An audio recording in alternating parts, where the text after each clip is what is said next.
almost ready. Well, it's been a few years since we last donned our Titan suit. Yes, the classic Xbox One exclusive at the time. If you exclude PC, that is, then you could play this TitanFall game way back when the Xbox One launched, with its then controversial 792 resolution. It was merely a marketing ploy to get away from the 720p resolution that this game now runs on the Xbox One, and that includes the Xbox One S. But as I have said many times before, resolution is only part of the conversation. And that means we're looking at a much better image quality here and overall engine work, even though this is the same source engine that powered that game and is now quite long in the tooth. The team here at Respawn Entertainment have certainly worked hard to get this game up and running with modern features. And that includes a temporal anti-aliasing solution. TAA makes its way into this game, and that reconstructs the image over previous frames to improve the quality. So it's not as simple as looking at a 720p resolution.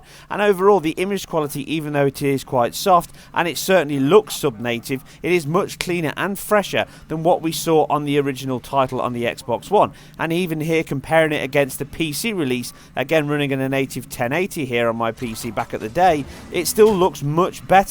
And this includes additional effects, now sporting some baked global illumination throughout the environments, much higher quality specular and texture work across the board, enhanced post-processing effects now run with a depth of field pass on the camera, including the gun when it's close to your eyeballs, and obviously attacking Titans or being attacked by them includes much greater pyrotechnics and alpha effects now. The game is a massive step up over the old source engine powered original, and even though this is most likely using that same original base, it just goes to show that hardly anything here was from the original engine. Everything has been improved. It does show signs of its older heritage though, with far more static geometry and objects, including foliage, but it is a very rich and dense world with a bright colour palette and looks sumptuous in action, with long draw distances and hardly any popping at all. The action doesn't really suffer, and this is an early tech test. So visually at least we have seen improvements, even if not a better resolution. But the game as a whole doesn't appear to have taken the kind of leap that the visual quality has. Now it is still fun, and you can now choose in this tech test your nearest server, which does help for connectivity. I did have a few bad games with lag being a huge issue, but overall the performance and quality has been very good across all the dedicated servers. One of the benefits of the game no longer being multi-platform means that Azure servers are not the only ones being used here, with every cloud line being wheeled out as a marketing ploy, and I hate that. It's one of the terms I absolutely hate in my full-time job. It does my nutting. But anyway, the cloud servers, basically remote servers, are being used across Microsoft, Amazon, and anyone else that they can use, which does mean that you'll get a much more consistent setting. And if the default option doesn't work for you, you can then go into the menu settings and choose the nearest one yourself, which is a nice little touch. But performance overall on this tech test was very solid indeed on this Xbox One demo. I never got a chance to play the PS4 in the closed beta, but there is one coming out next week, I think, so I'll have a look at the PS4 version when that pops up.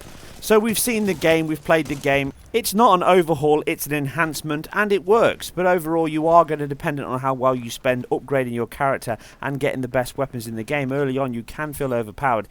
That said, they have got the balance of the pilots and the Titans pretty much spot on here.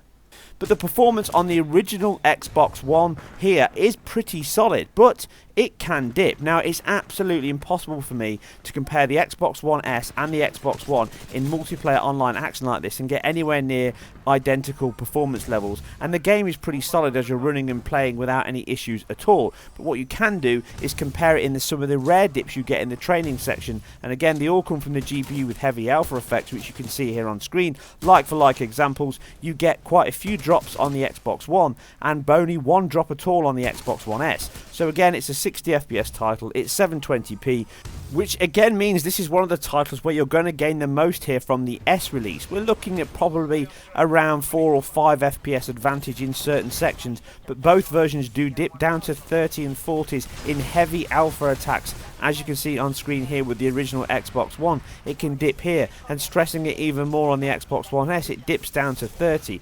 So this is certainly an area where the team will have to work to optimise, but I'm sure they'll get much closer to that locked 60 FPS, and the lack of any tearing is a massive benefit. But these are isolated cases. Overall, in a general run of play, you're looking at a very solid 60 FPS or thereabouts, and a very response acting game overall. And again, this is now multi-platform, so more people can enjoy Titanfall, and it possibly may have some longer legs this time, helped with the addition of a campaign. Anyway, that's me. I'm out of time. I hope you enjoyed this. If you did, please like, please subscribe. If you didn't, please give it a thumb down and tell me what you didn't like.